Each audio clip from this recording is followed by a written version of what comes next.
bombastic side eye, criminal offensive side eye. Tapi bohong.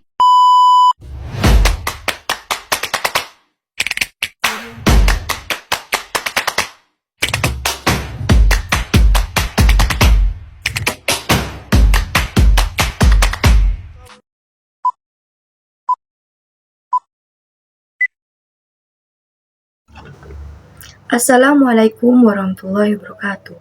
Salam sejahtera untuk kita semua. Izinkan saya, Manartolia Zahro, mahasiswa baru dari Universitas Trunojoyo Madura, untuk menyampaikan orasi tentang implikasi ekonomi dan sosial dari uang kuliah tunggal yang tinggi terhadap akses pendidikan tinggi di Indonesia. Topik ini sangat relevan mengingat peran penting pendidikan tinggi dalam mendorong pembangunan ekonomi dan sosial suatu negara.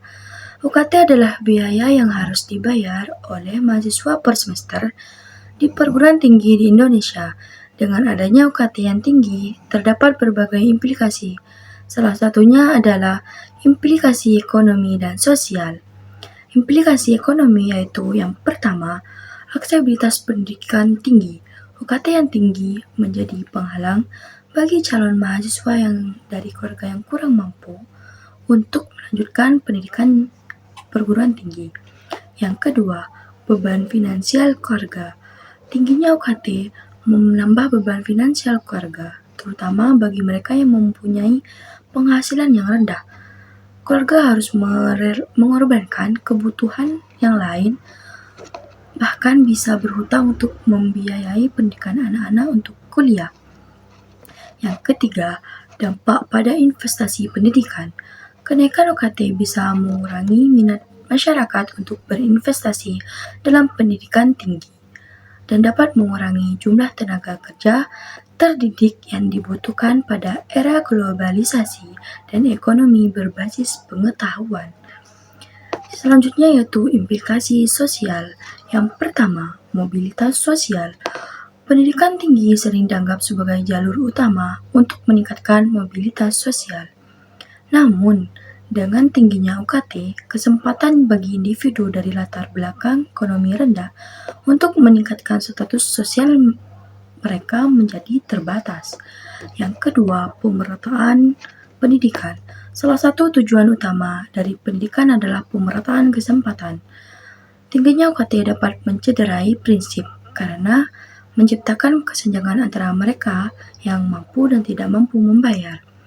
Yang ketiga, kualitas sumber daya manusia. Ketidakmampuan masyarakat untuk mengakses pendidikan tinggi berkualitas karena UKT yang tinggi bisa berdampak pada kualitas sumber daya manusia Indonesia secara keseluruhan. Ini akan mempengaruhi daya saing bangsa di kancah internasional.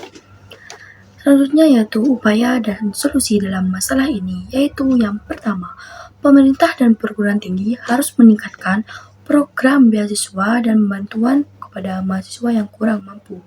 Yang kedua, kebijakan UKT perlu dievaluasi secara berkala untuk memastikan bahwa biaya yang dikenakan tidak memberatkan mahasiswa dan keluarganya.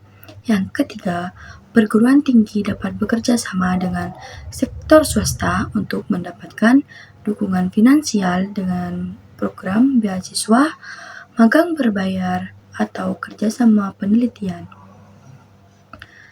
Yang keempat, mahasiswa bisa membentuk organisasi atau gerakan untuk advokasi pengurangan UKT. Yang kelima, melakukan dialog konstruktif dengan manajemen kampus untuk mencari solusi bersama. Yang keenam, perusahaan dan organisasi swasta dapat ikut serta dengan memberikan beasiswa kepada mereka yang kurang mampu. Mengatasi permasalahan tingginya UKT membutuhkan kolaborasi antara pemerintah, pihak kampus, swasta, dan mahasiswa itu sendiri. Solusi yang efektif akan tergantung pada konteks spesifik dari masing-masing institusi dan wilayah. Baik, itulah orasi yang dapat saya sampaikan. Mohon maaf kalau ada kesalahan atau kekeliruan. Wassalamualaikum warahmatullahi wabarakatuh.